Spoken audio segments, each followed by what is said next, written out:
सहनौ भुनक्तु सह वीर्यं करवावहै तेजस्विनावधीतमस्तु मा विद्विषावहै। ओम शांति शांति शांति।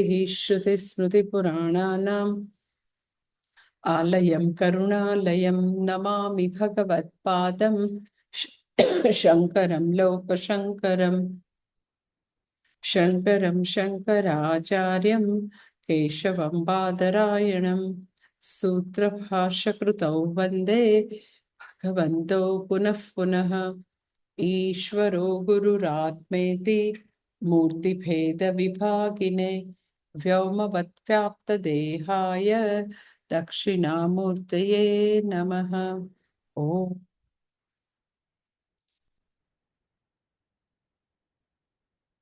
ॐ श्री परमात्मने नमः। अथ सप्तमोऽध्यायः। श्रीभगवानुवाच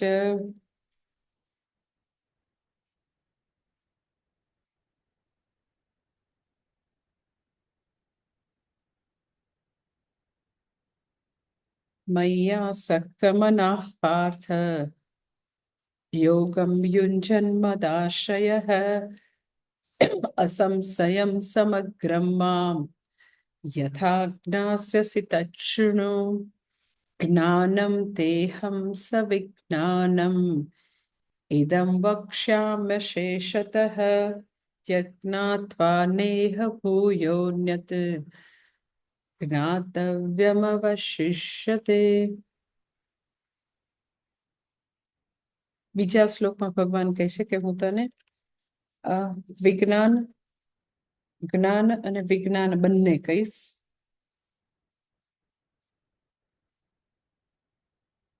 અને પાછું કે છે એવી રીતે વિજ્ઞાન સાથે જ્ઞાન કહીશ અને સાથે આગળ કે છે કે યજ્ઞાત્વા ઈહ ભૂયઃ અન્યત જ્ઞાતવ્યમ ન અવશિષ્યતે. આ જ્ઞાન પ્રાપ્ત કર્યા પછી હવે કઈ જાણવાનું પ્રાપ્ત કરવાનું પછી બાકી નહીં રહે. ગઈકાલે જે વાત કરી હતી એમાં કોઈને થોડા પ્રશ્નો છે. પ્રશ્નોનું તાત્પર્ય એવું છે કે થોડું હું ફરીથી હજી કાલનો ટોપિક છે એ ફરીથી લઉં તો હું સેજ પાછું વળી તમને જ્ઞાન વિજ્ઞાન શબ્દ ફરીથી સમજાવી દઉં. એનો 7મો અધ્યાય જે છે મેં તમને વાત કરી એમ તત્પદના નિરૂપણનો 7મો 8મો 9મો 10 11 ને 12 બધા ઈશ્વર મુખ્યત્વે ઈશ્વર તત્વનું નિરૂપણ હશે. હવે જેવું ભગવાન કોણ છે એવો વિષય શરૂ થાય એટલે લગભગ બધાના મનમાં તત્પદ વિશે ઈશ્વર વિશે એવો જ ખ્યાલ આવે કે મને અનુભૂતિ થશે, મને ઝાંખી થશે, મને દેખાશે ઓર મરણ પછી ક્યાંક મને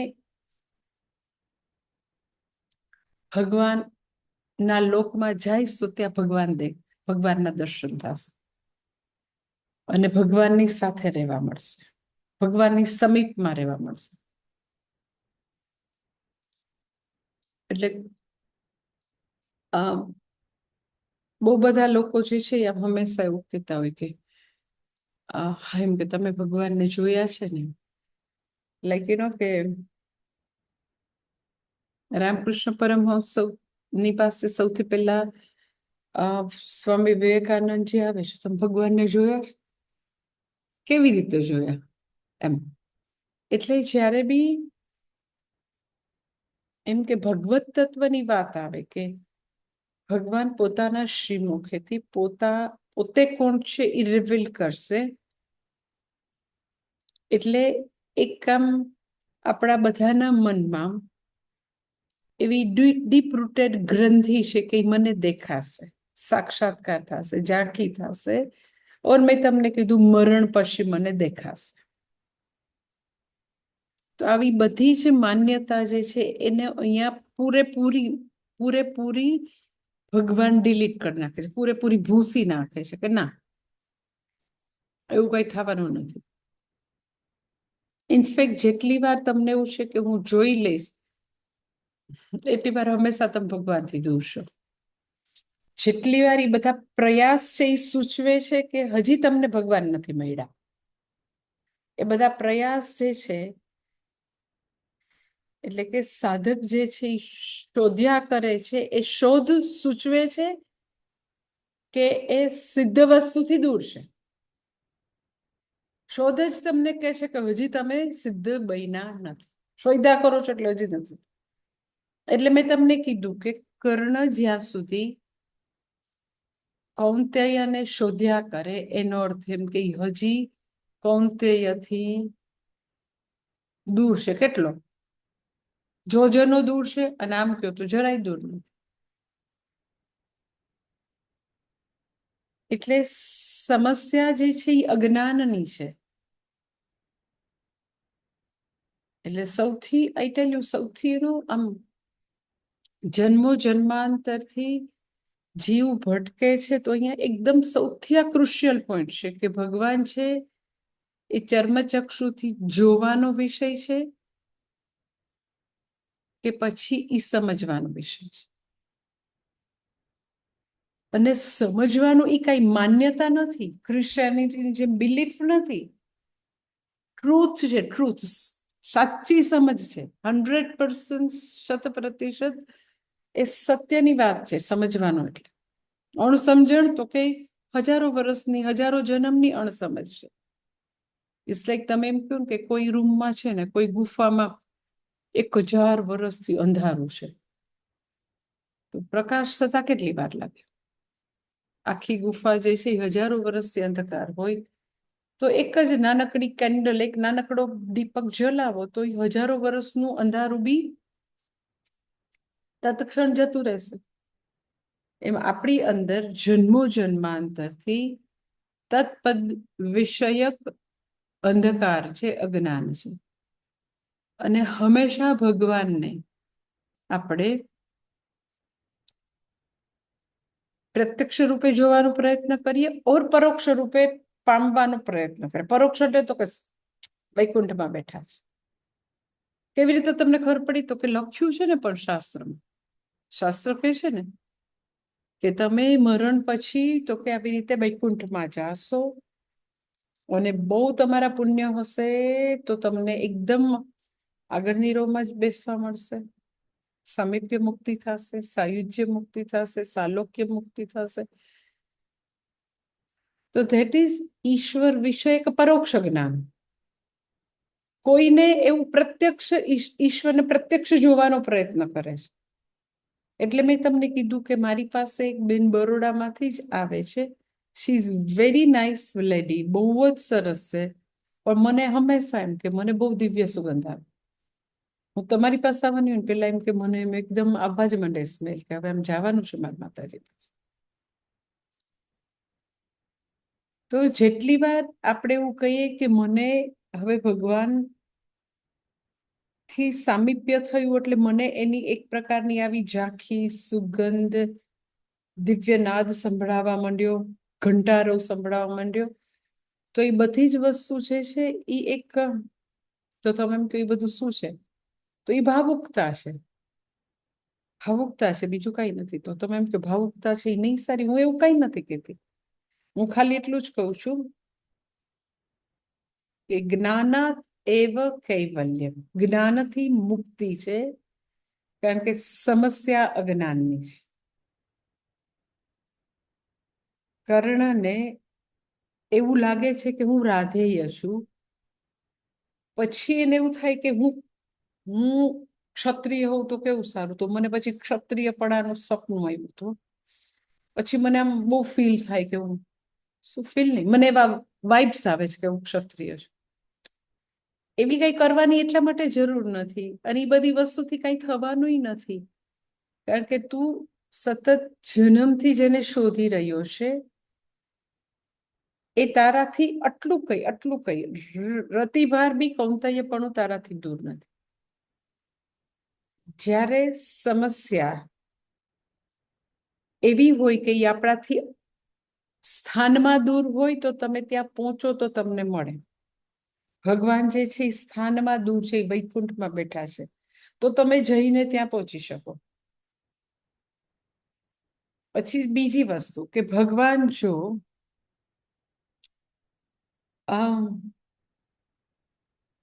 દુનિયાની એક ચીજ કે એક વ્યક્તિ જેવું હોય, ભગવાન એવા હોય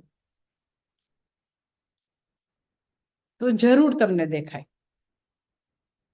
એટલે પૂજ્ય સ્વામી દયાનંદજી ઘણીવાર જોક્યુલર એમ કે ને કે આમ પેલા ટીનેજર છોકરા છે ને એમ વાત કરી, મારા મામા છે એ તો ડાલાસમાં રહે છે અને મારા અંકલ જે છે ને એ ત્યાં આગળ ન્યૂજર્સીમાં છે અને પ્રિન્સ્ટન યુનિવર્સિટી પાસે રહે છે, આઇન્સ્ટાઈન જેમાં હતા. અને મારા એક બીજા માસી છે ને એ ઓકલેન્ડમાં છે. અને ભગવાન ક્યાં છે? તો કે વૈકુંઠ. એટલે કાકા અહીંયા ટેક્સાસમાં, પેલા કેલિફોર્નિયામાં, ભગવાન તો કે વૈકુંઠમાં. એનો અર્થ એમ કે તમે ભગવાનને કાકા મામા દાદા જેવા એક પર્સન, વ્યક્તિ માનો છો. કરોડો કરોડો મનુષ્યો જેમ જુદી જુદી જગ્યાએ point P1, P2, P3, P4 વસે છે, એમ એક એવો પોઈન્ટ છે જે બહુ બ્યુટીફુલ છે, જ્યાં એટર્નલ હેવન છે, જ્યાં આગળ નંદનવન છે, ત્યાં આગળ ઈ પોઈન્ટ K1માં તો કે પોઈન્ટ V1માં કે વૈકુંઠમાં તો કે ત્યાં ભગવાન બિરાજે છે. હવે જેવું તમે એવું કહો કે ભગવાન એક સ્થાન વિશેષમાં છે, જેવું તમે સ્થાન વિશેષ આપો એટલે એનું સર્વવ્યાપીપણું ચાલ્યું ગયું.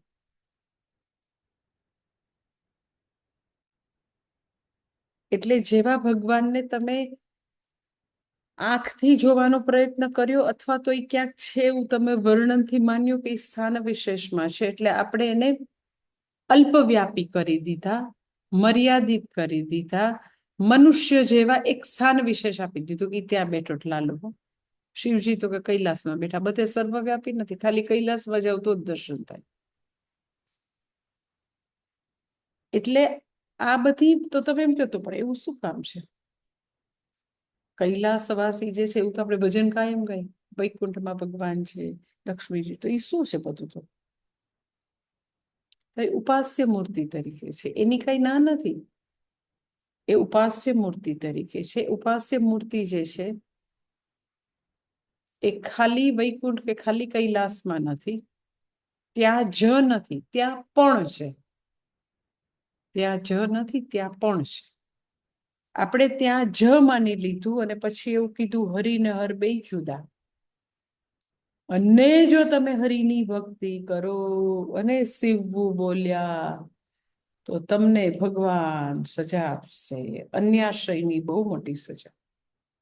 તમે એવું કરી જ ન શકો. એટલે ભગવાન ત્યાં કૈલાસમાં છે એવું મને એનું વર્ણન ન કરે કે અહીંયા બેઠા છે. શુદ્ધ સ્ફટિક શંકાસમ ત્રિનેત્રમ પંચવક્ત્રકમ, આવું વર્ણન ન કરે તો હું ભગવાન સાથે કનેક્ટ કેવી રીતે થાવ? એટલે સગુણ સાકાર રૂપ ભક્તિ માટે છે, ઉપાસના માટે છે. સગુણ સાકાર રૂપે રહેલો, અવતાર ધારણ કરેલા ભગવાન રામ, ભગવાન કૃષ્ણ, એ ભલે તમને એક નાનકડા દેહમાં, 6 વર્ષના દેહમાં લાલો દેખાય, પણ લાલો ત્યારે પણ સમગ્ર બ્રહ્માંડના કણકણમાં વ્યાપ્ત છે. એવડો જ નથી, પછી આખા બ્રહ્માંડમાં ઈ લાલો વ્યાપ્ત છે, પછી પોતાનામાં, મારામાં છે કે નહીં? અર્જુને જ્યારે એવું જોયું કે વિશ્વરૂપમાં બધે છે, પણ પોતાનામાં ભગવાન છે એ ન જોયું તો એકદમ એને ડર લાગે છે. તો ભગવાન સર્વવ્યાપી તો જ કહેવાય જો એમાં મારો બી સમાવેશ થાય. ઈશ્વરના સર્વવ્યાપીપણામાં દરેકે દરેક જીવ, કીડીથી માંડીને બ્રહ્માજી બધા આવી ગયા. મારો ને તમારો બી સમાવેશ થઈ ગયો. તો પછી હવે ઈશ્વરને હું જોઉં કેવી રીતે? આપણે ઈશ્વર સાથે એક્ય છે, તો હવે જોવાનો વિષય થયો કે સમજવાનો વિષય? તમે એમ કહો કે ઈ છે ને, તમે ભગવાનને છે ને સૃષ્ટિ કરતા, સ્થિતિ કરતા, લય કરતા, ષડભગ ઐશ્વર્ય યુક્ત, એ રક્ષક છે, એ પોષક છે, એ ઉદ્ધારક છે, એના શરણે જાવ, ઈ કયો ને ઈ બધું ગમશે હો અમને. આ હું અહમ બ્રહ્માસ્મિ ઈ રેવા દ્યો જરાક.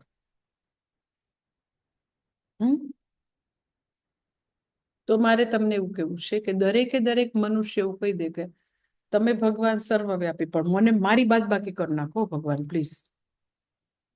હું સોહમ ભગવાન, હું ઈશ્વર હોવો જ નહીં, કોઈ દી હોવું નહીં. હું નાનકડું જીવડું, હું નાનકડું જીવ છું. તમે સર્વજ્ઞ સર્વવ્યાપી, તો એ સર્વવ્યાપી કેવી રીતે થયા જો એમાં મારો સમાવેશ તો બધા ના પડી દે? તો ભગવાન તો અલ્પવ્યાપી થઈ ગયું. એટલે સૌથી પહેલું હવેના ષટકમાં, તત્વજ્ઞાન નિરૂપણમાં સૌથી પહેલું મહત્વની વસ્તુ આ સમજવાની છે કે ઈશ્વરને આત્મતત્વ રૂપે, પ્રત્યેક આત્મા રૂપે જાણો, એ સત્ય છે. એ માનવાની વસ્તુ નથી, એ સમજવાની વસ્તુ છે. એ મારા દરેકના હૃદયમાં ચૈતન્ય રૂપે એ વિલસી રહ્યો છે. એક પણ જીવ એવો નથી, કીડી હોય કે સિંહ હોય કે વાઘ હોય, ક્યાંય એવું નથી કે ભગવાન ચૈતન્ય રૂપે વ્યાપ્ત નથી. તમે એમ કહો પણ મને અહમ બ્રહ્માસ્મિ બહુ અઘરું લાગે છે, એનો વાંધો નહીં. એ સમજવું અઘરું લાગે છે કારણ કે આપણે આપણી જાતને ખાલી ને ખાલી શરીરથી મૂલવીએ છીએ. મારું અસ્તિત્વ એટલે હું શરીર. તો તમને ખબર આ શરીરમાં તો ભાઈ કેટલા રોગ આવે છે, વૃદ્ધાવસ્થા આવે છે. હું કેવી રીતે ભગવાન? હું કેવી રીતે સર્વજ્ઞ? મને સવારે શું ખાધું એ બપોરે યાદ નથી રહેતું. મને મારા ઘરમાં આ સોફા અહીંયા મૂકો કે અહીંયા, એવું કોઈ પૂછતું નથી. હું પૂછું તો કોઈ માનતું નથી.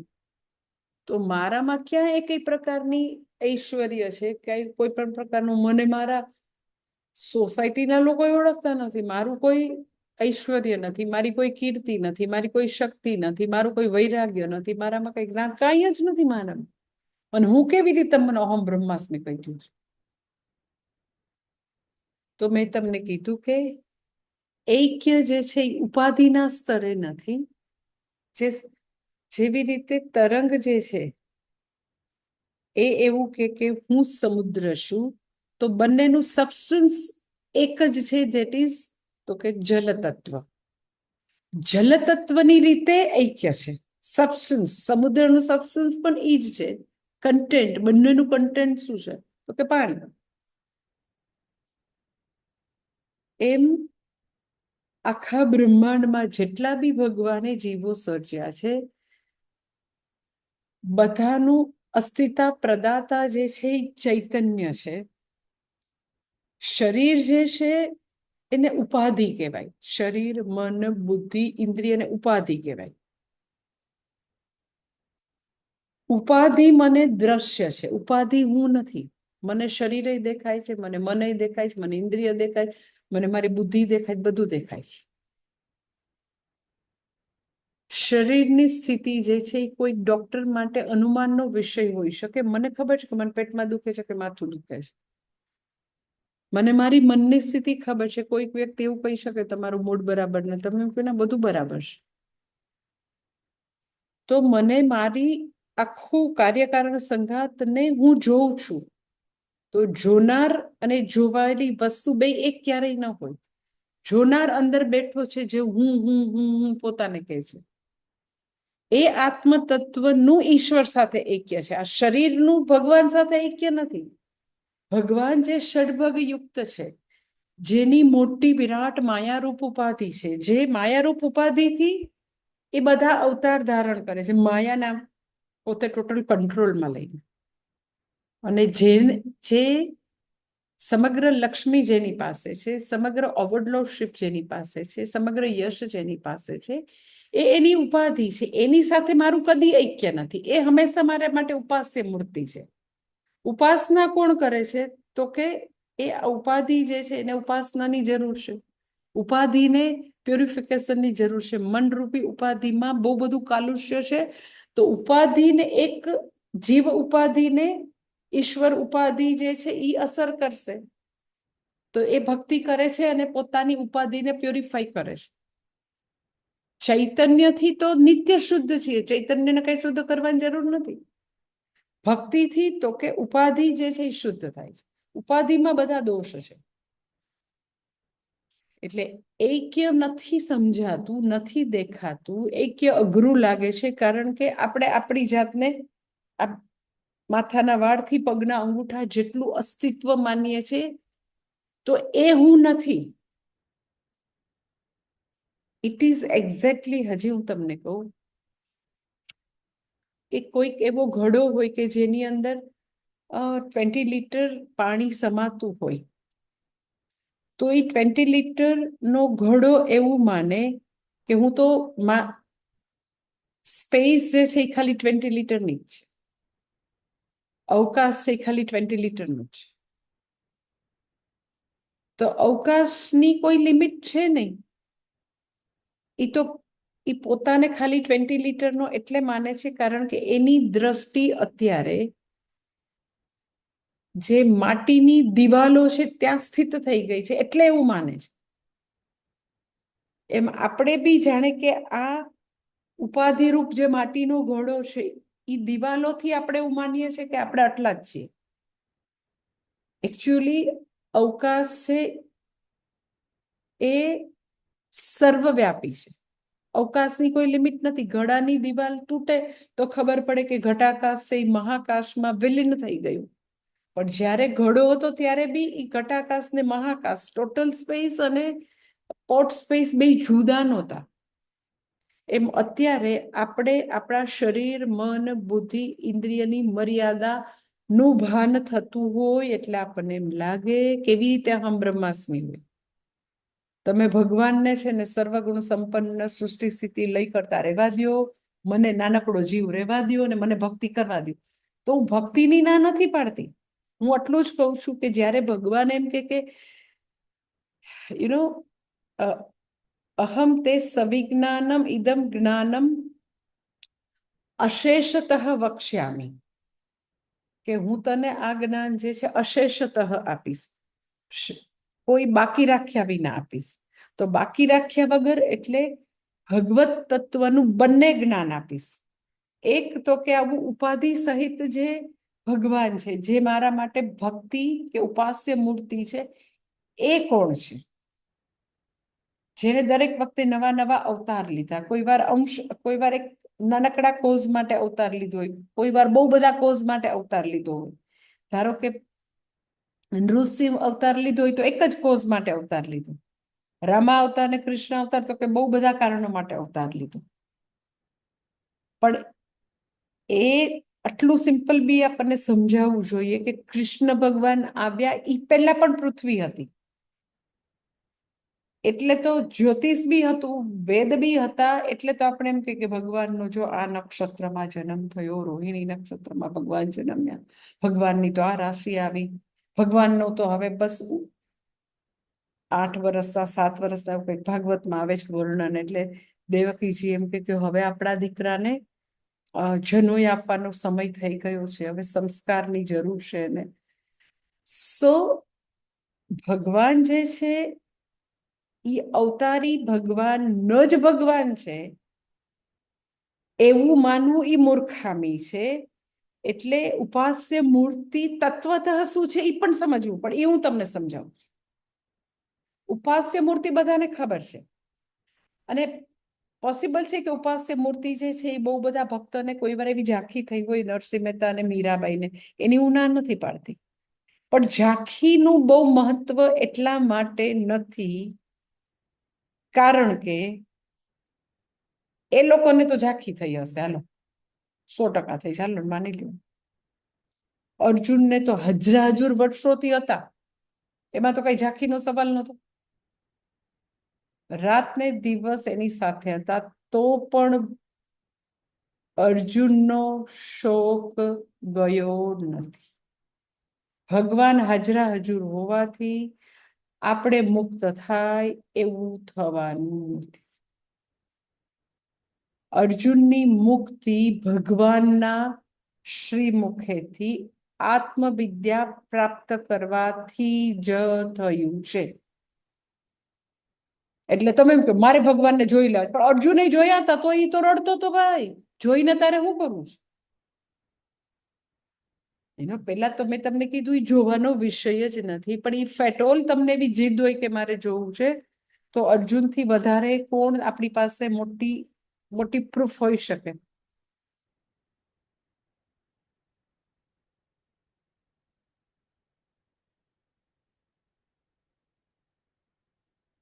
એટલે ભગવાન જોવાનો વિષય નથી. ભગવાન ઓકે, બસ તો જોવાનો વિષય નથી, સમજી ગયા. ધ્યાનમાં બેસીને અનુભવવા દો અમને.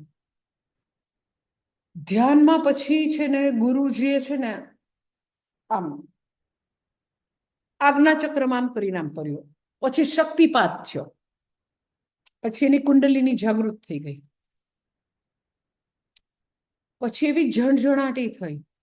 સચ્ચે આવી રીતે બધા ધ્યાન સો સિરિયસ અબાઉટ ધીસ, આખી જિંદગી કુંડલીની જાગૃત કરવા માટે પ્રયત્ન કરે. એટલે એમ કે પછી ઈડા ને પિંગળા ની વચ્ચેથી સુષુમ્ના નાડી જે છે, આ બે નાડીની વચ્ચેની સુષુમ્ના નાડીને ગુરુજીએ જાગૃત કરી દીધી. અને પછી ઈ જે કુંડલીની જે છે એ ત્યાંથી એમ કે શક્તિનો ધોધ. પછી એટલી એના people are really very serious about this. મારી પાસે હમણાં જ એક બેન, મેં તમને વાત કરી ને કોઈમ્બતુર ગઈ હતી, હવે એને મને તું દુઃખી વાતનું થાય કે એને પૂજ્ય સ્વામી દયાનંદજીની આખી ગીતા હોમ સ્ટડી કોર્સ પોતે પોતાની રીતે, મેડિકલની સ્ટુડન્ટ એટલે બહુ ભણવા તો ના આવી શકે, તો પોતાની રીતે આખી ભણી હતી. પછી ઘણું બધું આપણા ઘણા વેદાંતના પુસ્તકોનો સ્ટડી કર્યો હતો. પછી શું એને કોઈક એવી ફ્રેન્ડ અમદાવાદમાં ભટકાઈ ગઈ હશે, ના કોઈમ્બતુર આપણે જઈએ અને પછી ફલાણી ક્રિયાઓની શિબિર કરીએ. પછી શિબિર કરીને આવી, પછી એને મને વાત કરી કે એવી દિવ્ય અનુભૂતિ થાય, એવું એ જે ટીચર હોય એમ કે એ ગુરુ જે છે એને અમને ના પાડી છે 75 મિનિટ્સની આખી ક્રિયા યોગ કરાવે અને પછી ટચ કરે તમને અહીંયા, એટલે એટલો શક્તિપાત થાય. અને અમને બધી ના પાડીશ, પણ મને તો કહી શકાય, અરે માતાજી તમને હું બધું એકવાર આખું નેરેટ કરીને તમને બતાવીશ. એટલે મારે તો એટલે એને તો બિચારીને અમે એવી ધન્ય થઈ જાય ને, કેમ કે આવડા મોટા એમ કે માતાજી છે હવે મારી પાસે 75 મિનિટની ક્રિયા ભણશે. અને મારે ખરેખર જાણવી છે કે કેવા ડિંડક ચાલે છે, કેટલી હોપલેસ વસ્તુ દુનિયામાં આવે. અને ઈ પોતે સર્જન છે એ છોકરી, અને મને કે મારા જેવા તો ત્યાં અરાઉન્ડ કે લાઈક 350 એવા સર્જન કક્ષાના બધા ડોક્ટર્સ ની બધા હતા. ઈ સેમિનાર સ્પેશિયલ આવી ડોક્ટર્સ માટે હતી, અને all like you can say આવા યંગ કપલ, અને બધાને આવી શક્તિપાતની દીક્ષા આપી. અને એ બધા પાસે એવું પ્રોમિસ લેવડાવ્યું કે તમારે કોઈને આ વિદ્યા તમારે નહીં ભણાવવાની, તમારે એને આવા કેવો કોર્સ કે છે હું ભૂલી ગઈ, કોર્સમાં તમારે મોકલવાના બધા. એટલે એ બધાને રેકમેન્ડ કરીને બધેથી મોકલી. એનું તાત્પર્ય છેલ્લું શું, તો કે તમને ઝણઝણાટી થાય, તમને આમ ટચ કરે એટલે એકદમ શક્તિ તમને આમ ફીલ થાય, અને તમને એકદમ જ આમ કે એવી જુદા જ પ્રકારની અનુભૂતિ થાય, અને એટલી તમને એમ કે એવા દિવ્ય વાઇબ્રેશનનો અનુભવ થાય. હવે ઈ જે એને બધું કીધું ને મારે હજી જાણવું છે, મારી પાસે આવશે એટલે હું બધું જાણીશ શાંતિથી ડિટેલમાં. What I M telling to you કે તમારે આટલું એક સમજવાનું છે કે જ્યારે તમે 5 જ્ઞાનેન્દ્રિય કે 5 કર્મેન્દ્રિયનો વિષય કયો કે અમે ત્યાં પહોંચ્યા અને આવું દેખાયું અમને,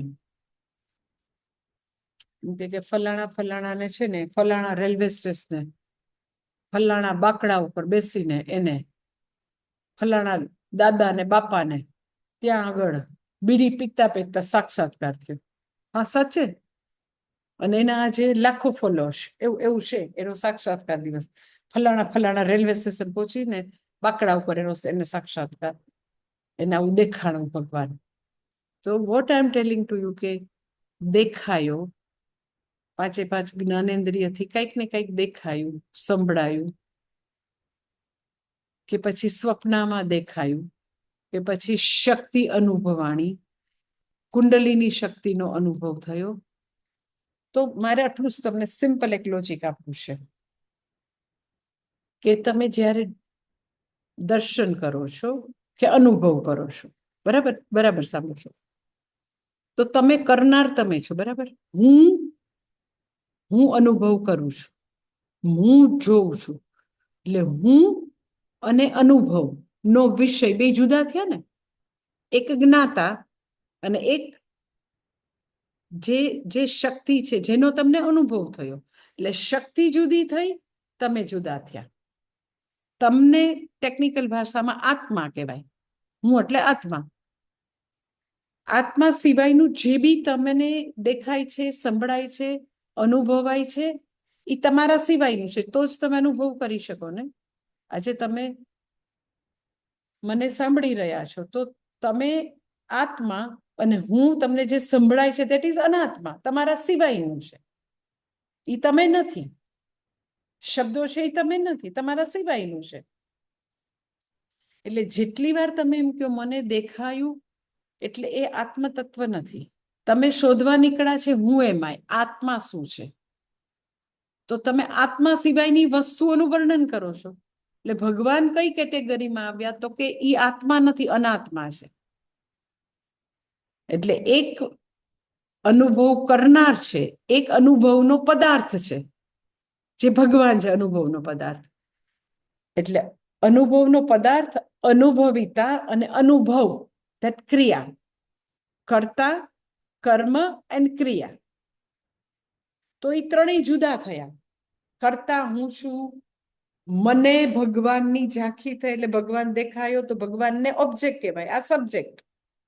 અને ઓબ્જેક્ટ એ સબ્જેક્ટને કનેક્ટ કરનાર ઈ ક્રિયા, એક્શન. એટલે કર્તા, કર્મ, ક્રિયા, આ ત્રણ જુદા. તો ત્રણ જુદા જુદા થયા, ધેટ ઇઝ ત્રિપુટી. જ્યાં સુધી ત્રિપુટી છે ત્યાં સુધી તો કે ભગવાનને તમે અનાત્મા રૂપે, ભગવાનને તમે હું નથી એ રૂપે, ભગવાનને કંઈક બીજા રૂપે તમે જોવો છો. બધા એવી જ રીતે જોયું કે ભગવાન મારા સિવાયનો ક્યાંક છે. અને મને અનુભવ થાય છે તો તમારી દરેક અનુભવ એમ કેવું પડે કે આ અનુભવ દિવ્ય થયો. બહુ જ મને એમ કે એટલું સારા વાઇબ્સ આવ્યા, એવું સારું. વાઇબ્સ શબ્દ તો બહુ જ હોપલેસ છે. આ બધા બોલે એટલે હું કહું છું તમને. બહુ સારી ફિલિંગ આવી. તો એ બહુ સારી ફિલિંગ. પછી ગુસ્સાની ફિલિંગ છે એ કેવી થઈ, હેટ્રેટની ફિલિંગ છે એ કેવી છે, આ બહુ સારી ફિલિંગ એ ભગવાન છે, તમે એમ કહો. એટલે જ્યાં સુધી આ ત્રણને તમે જુદા જોયા કરો, એનો અર્થ એમ કે ઈશ્વર તત્વ આપણે જાણતા નથી. ઈશ્વર આ ત્રણેયમાં વિલસી રહ્યો છે, એ ઈશ્વર તત્વ છે. જ્ઞાતામાં પણ એ જ ઈશ્વર, એ જ ચૈતન્ય છે. જે તમે જોઈ રહ્યા છો એમાં પણ એ જ છે. એ બેયને કનેક્ટ કરનાર ક્રિયામાં પણ એ જ ઈશ્વર છે. જ્ઞાતા, જ્ઞેય, જ્ઞાન ત્રિપુટી ડિસેપિયર થઈ જાય છે અને ત્રણેયમાં એક જ અનુસ્યુત તત્વ છે, that is Chaitanya, that is ઈશ્વર. આવા ડિવિઝન, આવું દ્વૈત જે છે એ જ્યારે જતું રહે, અને ત્રણેયમાં મારામાં બી ઈ જ ભગવાન છે, જે જોઈ રહ્યા છે એમાં બી અર્જુન જે છે એ પોતાનામાં પણ એ જ કૃષ્ણ તત્વ છે, એ આખું વિશ્વ રૂપ જોઈ રહ્યું છે એમાં બી ઈ જ છે. એટલે જેવું તમે ભેદ કરો કે મારામાં ભગવાન નથી, અહીંયા છે ભગવાન, એટલે જ્ઞાતા અને જ્ઞેયમાં બેયમાં ભેદ કરો. એમ તમે એમ કે હું તો છે ને ભગવાન નથી, આ જ ભગવાન છે, મને દેખાય છે ને લાલો ઈ જ ભગવાન છે. જ્ઞાતા જ્ઞેયને જુદા કર્યા, ધેટ ઇઝ દ્વૈત. દ્વૈત અદ્વૈત એટલે શું? તો કે જ્ઞાતામાં એ જ અદ્વૈત, એ જ ચૈતન્ય વિલસી રહ્યું છે જે ઈશ્વરમાં છે. તરંગમાં એ જ જલ વિલસી રહ્યું છે જે સમુદ્રમાં છે. તો તરંગ, સમુદ્ર અને આ સમુદ્ર છે એવું જે છે આપણે ઉભા ઉભા એમ કહી કે આ છે ને આ સમુદ્ર છે અને આ છે તરંગ છે, આ બે જુદા છે. તો જ્ઞાન શું છે? તો કે એ તરંગનું સબસ્ટન્સ કન્ટેન્ટ, સમુદ્રનું કન્ટેન્ટ, આ બધી બીજી બધી તરંગનું કન્ટેન્ટ કે સર્ફનું કન્ટેન્ટ બધું એક જ છે. ધેટ ઇઝ જ્ઞાન. એટલે ત્રિપુટીનો જ્યાં બાદ થઈ જાય, ઓર એ ત્રિપુટીને તમે જ્યારે અતીત જાઓ, એને પાર કરી જાઓ કે આ ત્રિપુટી જેવું છે જ નહીં, જે છે એ એક રસ પરબ્રહ્મ જ બધે વિલસી રહ્યું છે. જે ભેદ છે એ ખાલી ઉપાધિનો ભેદ છે. ભગવાનની આવી મોટી બધી માયા સબલ ઉપાધિ છે, મારી જીવની નાની ઉપાધિ છે.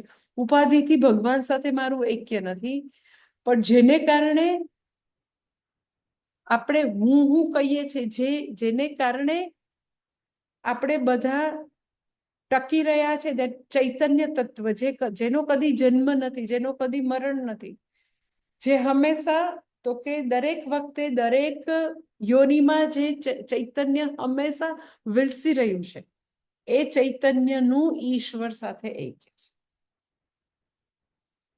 એટલે ભગવાનને ન તો પ્રત્યક્ષ રીતે જોવાના છે, કારણ કે એ જોશો તો ભગવાન સાથે દ્વૈત છે, ભગવાન મારાથી જુદો.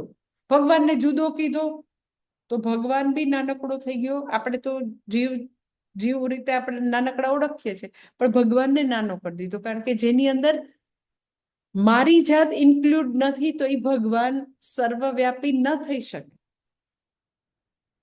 તરંગ એમ કે બધી જ તરંગ એમ કે અમે સમુદ્ર નથી, અમુક સમુદ્ર નથી, તો સમુદ્ર ક્યાંથી સમુદ્ર કહેવાય?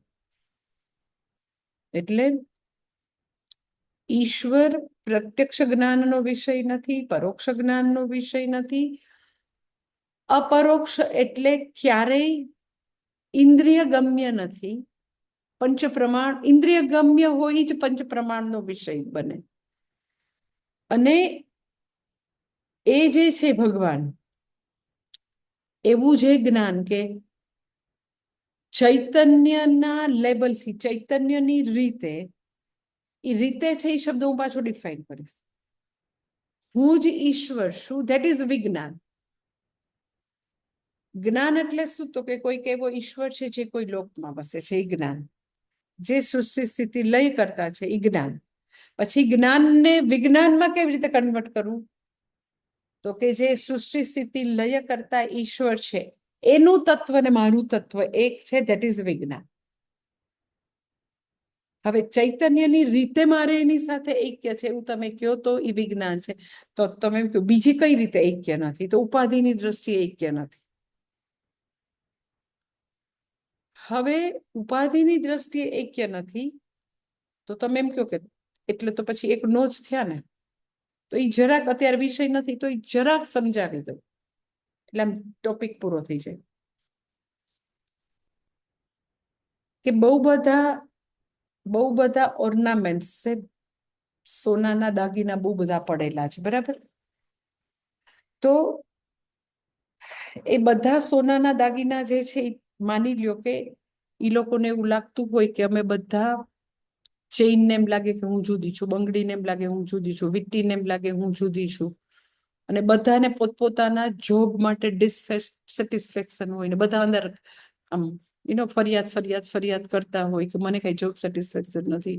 જોને આવી રીતે જ્યારે ત્યારે માતાજી છે ને આમ અંદર નાખી દે, કોઈ આપણને જોતું જ નથી. એની બદલે જો માતાજી સરસ મજાની આ જ વસ્તુ જે છે એ આમ અહીંયા પહેરે તો કેવા બધા દર વખતે ક્લાસમાં કેવું દેખાય, આપણને આમાં હું જોબ સેટિસ્ફેક્શન, જ્યારે ને ત્યારે અંદર નાખી દે કેવી ગરમી થાય ખબર છે, વારે વારે લાઈટો જતી થાય. તો એટલે માળા ને આવું જે હાથમાં પહેરવાનું બ્રેસલેટ જેવું હોય તો એ બધાને અંદર અંદર ફરિયાદ આવડી માળે એમ ફરિયાદ કરે, હવે શું હવે મજા આવે. એનો એ તને એવું લાગે, પણ આમાં કઈ જોબ સેટિસ્ફેક્શન છે નહીં જરાય. ઉગણામણ થાય, ગમે ત્યારે કાઢીને ગમે ત્યાં મૂકી દે. પણ આ બંગડી છે કોઈ દિવસ વારે વારે બ્રેસલેટ કોઈ કાઢે નહીં, તો ખરેખર એમાંય જોબ સેટિસ્ફેક્શન નથી. એટલે બધા એનો ચેઇન ને બંગડી ને વીટી ને ઝાંઝર ને ટીકો ને બધા પોતપોતાની જે કમ્પ્લેન બધા વર્ણવતા હતા. પછી એના ગુરુ આવીને બધાને બેસાડીને એવું કે તમે બધા છે ને અમસ્ય એવા દુઃખી નહીં થાવ, તમે અલ્પ નથી, તમે દુઃખી નથી, તમે મર્યાદિત નથી, ખરેખર તમારી તકલીફો સાચી નથી, મિથ્યા છે બધી. તો કે તો તમને બધાને સાધુ સંન્યાસી ને મિથ્યા ને સત્ય શબ્દો ખબર પડે, ખરેખર સંસારમાં જીવો તો ખબર પડે કેટલી તકલીફ છે. પછી કે બેસાડીને ગુરુ એને સમજાવે છે કે ખરેખર તમે બધા એક જ છો. એ જે તમારો જ્યાંથી જન્મ થયો, તમે જેમાં ટકી રહ્યા છો, જેમાં તમારો લય થશે, એ તમારું ભગવાન જે સુવર્ણ છે ને, એ અને તમે બધા એક જ છો. ચેઇન ઇક્વલ ટુ સુવર્ણ, બંગડી ઇક્વલ ટુ સુવર્ણ, ઝંઝર ઇક્વલ ટુ સુવર્ણ.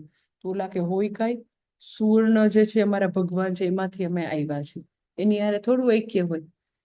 એટલે પછી બતાવે આમ બાજુમાં લાવીને કે જો ઉપર નીચે આગળ પાછળ તમે સ્પર્શ કરો, તમે કોણ છો? તો કે સુવર્ણ. અને બધાને સાક્ષાત્કાર થઈ જાય કે ભલે આટલી નાકમાં પહેરવાની ચૂક હોય, પણ તું પણ સુવર્ણ જ છો. ખરેખર ચૂક જે છે એ તો ઉપાધિ છે. આ તું ચૂક પહેરે છે તો ઉપાધિ છે, તારી નથડી તો નાનકડી ઉપાધિ છે. ઓકે, તો ઉપાધિના લેવલે તો અમે જુદા ને. ધારો કોઈ નાનકડી એવી રિંગ જેવું એને પહેર્યું હોય કાનમાં, અને આ એકદમ મોટી બેંગલ હોય હાથમાં પહેરેલી, તો કે જો ઓલીની નાનકડી ઉપાધિ, આની મોટી ઉપાધિ. તો ઉપાધિના લેવલે તો અમે સુવર્ણથી જુદા થયા ને. એટલે હું લેબલ શબ્દ સમજાવું છું. એટલે હવે ગુરુ એને સમજાવે છે કે હવે તું મને એ સમજાવ કે બંગડી ખરેખર ક્યાં છે? જો ખરેખર બંગડી નામની કોઈ વસ્તુ હોય તો એક કામ કરો કે તું બંગડી રાખી લે ને મને સુવર્ણ આપી દે. તું ચેઇન રાખી દે ને મને સોનું આપી દે. તું ચૂક રાખી દે ને મને સોનું આપી દે. એટલે ઉપાધિ, જેને બંગડી નામની ઉપાધિ કહીએ છીએ, જેને ચૂક નામની ઉપાધિ કહીએ, રિંગ નામની ઉપાધિ કહીએ, એ ખાલી જીભ ઉપર છે.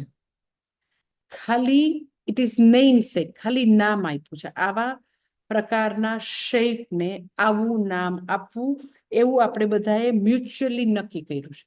એકચ્યુઅલી બેંગલ નામની કોઈ રિયલ વસ્તુ નથી. રિયલ જો કઈ હોય તો ગોલ્ડ જ. એટલે ઉપાધિના લેવલે ભેદ છે, પણ ઉપાધિ શું છે? ખરેખર ઉપાધિ જેવું છે કઈ? ઉપાધિ જેને કયો તો એ છે શું? ઉપર નીચે આગળ પાછળ ક્યાંય બી સ્પર્શ કરો તો બેંગલ જેવી વસ્તુ અદ્રશ્ય થઈ જશે. સો વેઇટલેસ બેંગલ છે, વેઇટલેસ ચૂક છે, વેઇટલેસ ઝાંઝર છે, વેઇટલેસ રિંગ છે. જે વજન છે એ કોનું છે? સુવર્ણનું. એટલે ભગવાન સાથે મારું ઐક્ય ચૈતન્યના લેવલે છે, એવું ખાલી હું લેવલ શબ્દ ફિગરેટિવલી વાપરું છું. ઈશ્વર સાથે ઐક્ય છે.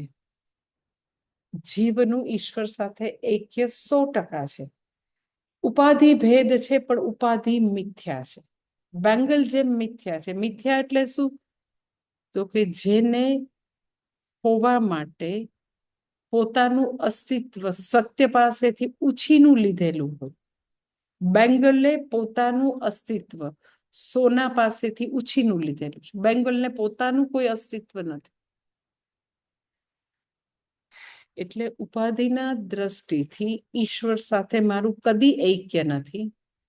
એટલે હંમેશા આપણે આપણા છેલ્લા શ્વાસ સુધી માયા સબલ માયા સબલ જે ઈશ્વર છે એની ભક્તિ હંમેશા રહેશે. પણ જેની ભક્તિ કરીએ છે એ પરબ્રહ્મ અને હું કદી જુદા નથી.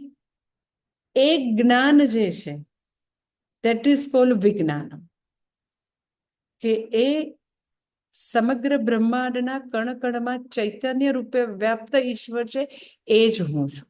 ચૈતન્યના દ્રષ્ટિથી હું પ્રભુથી જરાય અલગ નથી. ધેટ ઇઝ વિજ્ઞાન, ધેટ ઇઝ અપરોક્ષ જ્ઞાન. અપરોક્ષ જ્ઞાન એટલે એને કોઈ પણ ઇન્દ્રિય ગમ્ય નથી. એ શ્રુતિના ગુરુમુખેથી આવતા શબ્દોથી ગમ્ય છે. એ શબ્દથી પામી શકાય. એ પંચ પ્રમાણનો વિષય નથી. છઠ્ઠું શબ્દ પ્રમાણ, પરંતુ ગુરુ મુખેથી શ્રુતિના શબ્દો શ્રદ્ધાપૂર્વક સાંભળીએ ત્યારે પ્રમાણ બને, અને ધેટ ઇઝ વિજ્ઞાન. હજી આગળ આપણે આ જ શ્લોકને નેક્સ્ટ સેશનમાં જોઈ લઈશું. ઓમ પૂર્ણમદ પૂર્ણમિદમ પૂર્ણાત પૂર્ણમુદચ્યતે પૂર્ણસ્ય પૂર્ણમાદાય પૂર્ણમેવાવશિષ્યતે. ઓમ શાંતિ શાંતિ શાંતિ. હરિ ઓમ શ્રી ગુરુભ્યો નમઃ. હરિ ઓમ. 11 તારીખથી એક અહીંયા આપણે 12મા અધ્યાય ઉપર પ્રવચન છે. આખો અધ્યાય હું લઈશ, ભક્તના લક્ષણો લઈશ અને આગળના શ્લોક લઈશ, પરંતુ બધું હિન્દીમાં હશે.